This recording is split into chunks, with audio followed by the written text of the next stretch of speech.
दीवार की, बिल्डिंग की, घर की, सब कंस्ट्रक्शन। और है मारने के लिए, बिल्कुल ठीक है,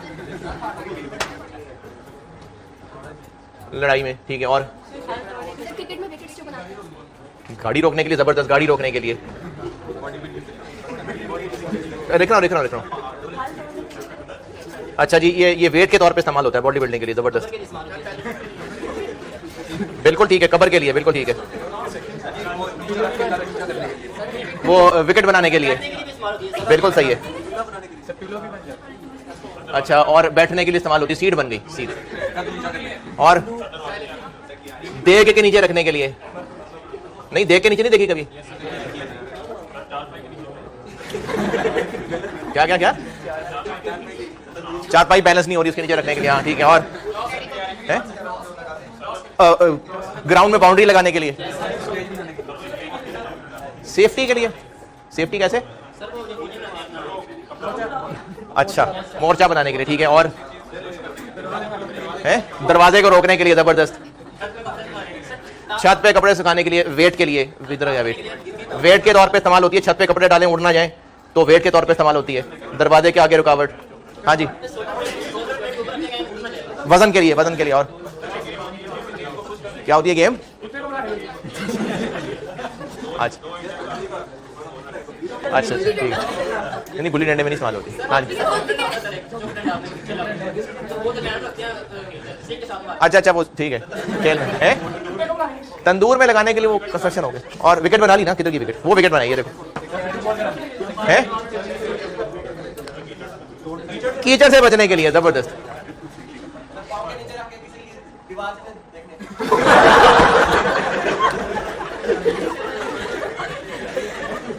और फिर ऐसे दीवार से देखने वाले को मारने के लिए भी है, फल तोड़ने, वो तो फिर देखें टुकड़े हो गए तो फिर वो लड़ाई के लिए भी हैं, फल तोड़ने के लिए भी हैं, फर्श रास्ता होगा। अच्छा अब ठीक है, शाबाश, ये इनोवेटिव है, डिफरेंट गेम में इस्तेमाल हो सकती हैं। अच्छा अब ये सारा इसका कॉस्ट से क्या ताल्लुक है, इससे मैं आपको 2-3 ताल्लुक बना के देता हूं। एक तो वो बच्चे जिन्होंने एक पॉइंट लिखा और बस छोड़ के बैठ गए, उनको कॉस्ट में मुश्किल आएगी, उनको कॉस्ट में मुश्किल आएगी।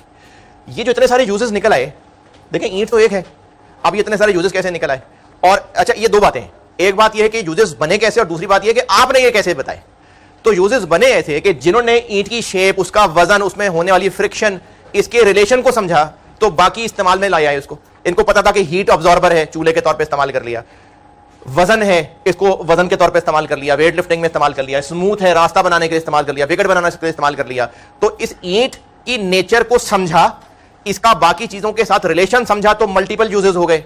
आपके दिमाग में कैसे आए, एक्सपीरियंस, एक्सपीरियंस ना, अच्छा एक्सपीरियंस भी किया, ये सब आपने काम किए हुए नहीं, ऑब्जर्व किया हुआ है। मुझे कॉस्ट में आपसे मल्टीपल डायमेंशनल ऑब्जर्वेशन चाहिए, मुझे क्या, इस सब्जेक्ट को चाहिए कि आप किसी एक फार्मूले का, किसी एक कॉन्सेप्ट के डिफरेंट एस्पेक्ट सोच सकते हो, आप उसका जो सीखा क्या वही इस्तेमाल हो, नहीं किसी और तरह भी इस्तेमाल हो सकता है, इनका आप इसमें रिलेशन क्या है, इस चैप्टर में ऐसा पढ़ा है, फलाने में ऐसा क्यों था, फलाने में कॉन्सेप्ट कैसे अप्लाई हो गया, सवाल मिक्सचर भी टेस्ट होते हैं टॉपिक्स के। तो ये एक्सरसाइज कराने का मकसद था कि आपको ना थोड़ा डिफरेंट भी सोचना है, ऑब्जर्व करना है चीजों को, दिमाग को इस्तेमाल करना है, चीजों का रिलेशनशिप आप इसमें एक दूसरे के साथ लिंक जोड़ना है। ये बेकार नहीं था, ये काम की बात थी। तो इस सब्जेक्ट के अंदर आपको अपने कॉन्सेप्ट्स को डिफरेंट जगह अप्लाई करना पड़ा करेगा, आपको मुख्तलिफ चीजों को आपस में रिलेट करना पड़ा करेगा, आपको चीजों को बहुत गहराई में सोचना पड़ा करेगा। ये सब्जेक्ट है बड़ा इंटरेस्टिंग, कुछ कमी लग रही है, ये सब्जेक्ट इंटरेस्टिंग है। हाँ पास करना है ये एक अलग बात है, लेकिन मुझे सीए के ये सबसे इंटरेस्टिंग सब्जेक्ट्स में से एक लगता है कॉस्ट अकाउंटिंग, खुद एज अ स्टूडेंट भी, एज अ टीचर भी, लेकिन एज अ स्टूडेंट भी।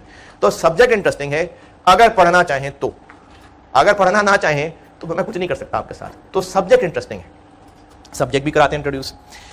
उससे पहले मेरी तरफ से बहुत सीरियस सजेशन है, आप अगर इसको इग्नोर करना चाहें तो आपको आगे मुश्किल आ जाएगी। सजेशन सीरियस है, आप उसमें से जो लेना चाहें, खासतौर पे ऑनलाइन वाले बच्चों को भी कह रहा हूं, आप में से वो बच्चे जो अभी एएफसी पास करके कैफ में आए हैं, जिन्होंने अभी एएफसी किया है, तो उन्होंने अकाउंटिंग एएफसी में नहीं पढ़ी, और चूंकि अभी अभी कैफ में आए हैं तो इंट्रो टू अकाउंटिंग कोई सब्जेक्ट ही नहीं पता आपको क्या है। वो अभी अभी एएफसी पास करके आए हैं और वो अभी ही कैफ के पेपर अटेम्प्ट करना चाह रहे हैं, और उनके पास ऑप्शन है। आई रिकमेंड कि आप कॉस्ट को शुरू में मत रखिए, आप FR1 रख लें, कॉस्ट को पेंडिंग कर दें, क्योंकि कॉस्ट के लिए बहुत ज़रूरी है कि आपको बिजनेस की थोड़ी बहुत सेंस हो